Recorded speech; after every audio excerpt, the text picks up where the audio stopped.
Hello everyone, welcome again to my channel profession mania. So guys, जैसा कि कल है 12 हमारी डेट 12th ऑफ नवंबर, ठीक है 2022 एंड मोस्ट इम्पॉर्टेंट डे है। क्योंकि हमारा कल है क्या, SBI क्लर्क प्रीलिम्स का हमारा एग्ज़ाम। कुछ लोग का है, काफ़ी लोग, मेरा तो है 19 को, ठीक है। तो सबसे पहले तो अपना अपना डेट ज़रूर बताइएगा कमेंट सेक्शन में कि आपका एग्ज़ाम कब है। मेरा है 19 को 3:30 वाली शिफ्ट में, ठीक है, PM ये वाली शिफ्ट में। तो जो भी मेरा होगा उसका मैं रिव्यू यहाँ पे ज़रूर दूंगा, ठीक है। तो कल जिनका एग्ज़ाम है उनके लिए तो मैं एक लास्ट मिनट टिप्स देना चाहूँगा, ठीक है। बस छोटी सी है, तो छोटी सी ये वीडियो होने वाली है। तो सबसे पहले तो हमें इसमें सबसे पहले मालूम ही है कि इंग्लिश, रीजनिंग और क्वांट आना है, ठीक है। सबके लिए 20-20 मिनट डेफिनेटली। एंड उसके बाद कुछ यहाँ एक स्ट्रैटेजी होती है, वो मैं यहाँ पे बताऊँ।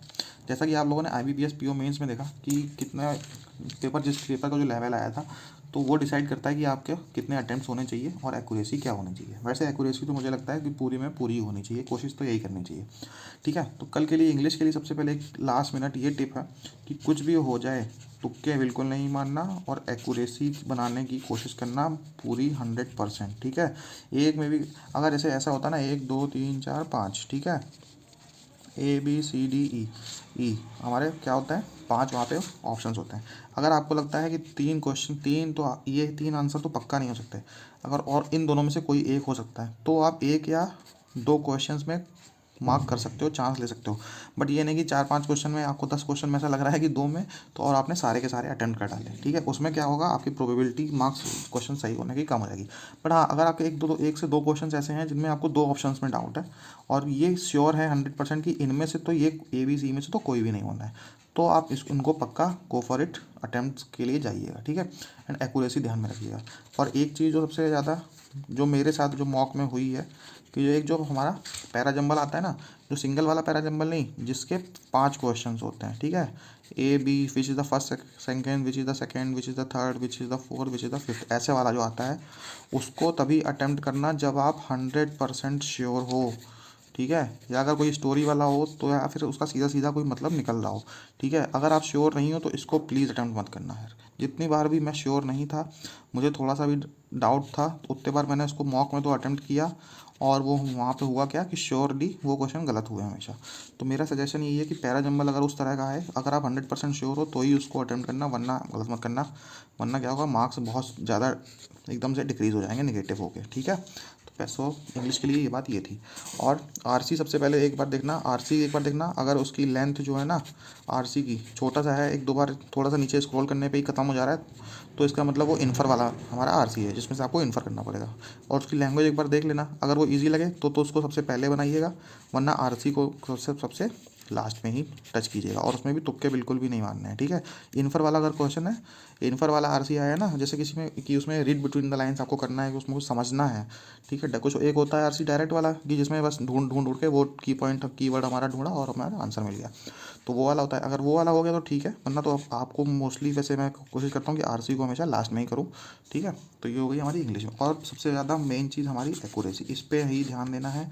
अगर आपके 15 से 16 क्वेश्चन ही हो पा रहे हैं और आपको लगता है कि सारे के सारे सही हैं, तो मतलब डेफिनेटली आपका सबको प्रीलिम्स तो इंग्लिश सेक्शन तो डेफिनेटली हो ही जाएगा, और ऊपर से एक्यूरेसी भी आपकी पूरी है, तो एडवांटेज मिलने वाला है, ठीक है। अगर आपने कहीं 15-16 देखा और देखा कि लोग करेंगे ही डेफिनेटली 20-20, 28-28, 30-30 करके आएंगे, उनके चक्कर में रहे ना, और अगर आपने तुक्के मारे, गैस वर्क किया, तो पक्का जो 15-16 नंबर है ना, ये आपके 10 नंबर, 10, 10, 12, 13 में ही रह जाएंगे और बहुत बड़ा नुकसान हो जाएगा, ठीक है। तो सबसे पहले एक्यूरेसी ही हमारा मेन फोकस है।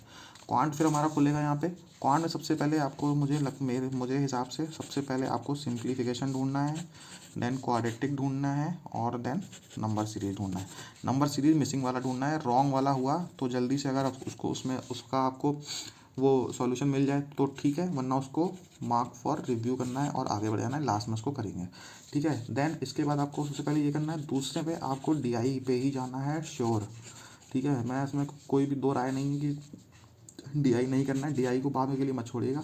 अगर कितना भी ईजी होता है ना लालच, कितना भी इजी अरिथमेटिक का क्वेश्चन दिख जाए, चाहे वो एज का ही क्यों ना हो, या कोई सबसे इजी जो आपको लगता हो टाइम एंड वर्क या बोट एंड स्ट्रीम, कोई भी क्वेश्चन हो, उसको सिंपली आपको मार्क फॉर रिव्यू करना है और निकल जाना है, और ठीक है गाइस, सॉरी तो वीडियो कट गई थी जरा सी।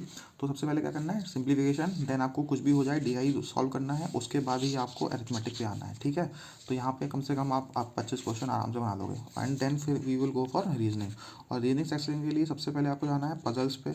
पजल्स पे सबसे पहले नहीं जाना है, सबसे पहले तो आपको इतना कर लेना है, जैसे कि डायरेक्शन वाला क्वेश्चन कर लेना है। ब्लड रिलेशन वाले क्वेश्चन पे पहले नहीं आना है, उसको मार्क्स पर रिव्यू करके लास्ट में, क्योंकि कभी कभी क्या होता है वो फंसा देता है। फिर जो आपके सबसे इजी, जो आपका जो स्ट्रॉन्ग पार्ट है पजल्स में, वो सबसे पहले अटेम्प्ट करना है। जैसे बॉक्स वाला आ गया, मुझे बहुत इजी लगता है। सर्कल वाला आ जाता है, मुझे बहुत इजी लगता है। स्क्वायर वाला आ जाता है, मुझे बहुत इजी लगता है। ठीक है, रो वाला हो जाता है, 8 लोग बैठे हैं नॉर्थ में, वो मुझे बहुत इजी लगता है। ठीक है, तो ये अगर पहले आते हैं तो आप जो भी आपका जो डोमेन हो उसमें आकर ये सब आ जाए तो इनको पहले अटेम्प्ट कीजिएगा। एंड एक पजल अगर सपोज आ गया जैसे फ्लैट वाला, मुझे थोड़ा सा उसमें टाइम लगता है। ठीक है, या फिर आ गया कैटेगरी वाला, एक बोलते हैं ना कैटेगरी पजल हमारा, जिसमें 3 वो दिए रहते हैं, मैक्सिमम 3 मिनिमम 4, मिनिमम 3 मैक्सिमम 4 लोग होते हैं, वो थोड़ा सा टाइम टेकिंग होता है, तो उनको आप सबसे बाद में अटेम्प्ट कीजिएगा। ठीक है, एंड ब्लड रिलेशन को, इन सब चीज़ों को बाद में ही अटेम्प्ट कीजिएगा तो ज़्यादा सही है।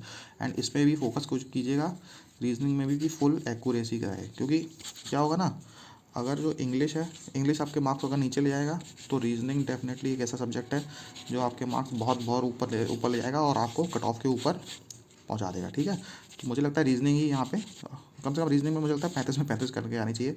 और 35 अगर नहीं हो पा रहे तो कम से कम 30+ तो हमारे डेफिनेटली यहाँ पे होने चाहिए। ठीक है, तो गुड स्कोर तो मैं कुछ भी नहीं बता रहा हूँ, गुड अटेम्प्ट, बट जो भी पेपर आए आपको कम से कम इतना तो करने चाहिए। ठीक है, चलो, बाकी जिसका भी है कल एग्ज़ाम, कमेंट सेक्शन में बताना ज़रूर, और कोई डाउट हो तो ज़रूर पूछ लेना।